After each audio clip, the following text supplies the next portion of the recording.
wave heights. Oh, sorry, I thought those were Wave currents. heights is what makes microseconds. Gotcha, thank you. Now, so we have the noise due to earthquakes or anything in the earthquake band, right? So wind often shows up in the earthquake band.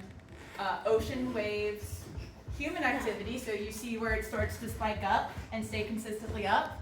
That's when people started coming in and like going about their day of work, just stomping around, like you said, right? We also have the laser power, which is actually a source of noise in itself. Now, we want high laser power because in some ranges, that's better for us, but it also involves a lot of heat, and that actually affects our measurements. So the Kagura detector being built in Japan is actually going to be cryogenically cooled in all of the arms to help fight the heat problem, which is going to be expensive and more power to them.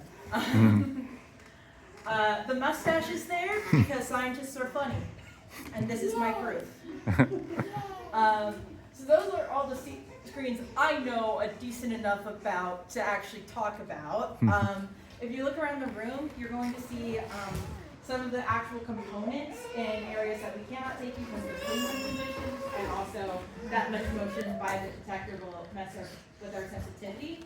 But to give you a scale, right, you see these people in their clean room suits, just like It says standing some around. fold. The beam splitter is the big blue Fill in one the sum. over there.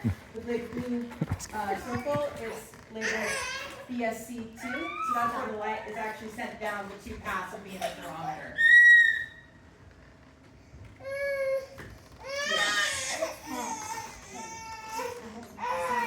What is BSC3? So that's another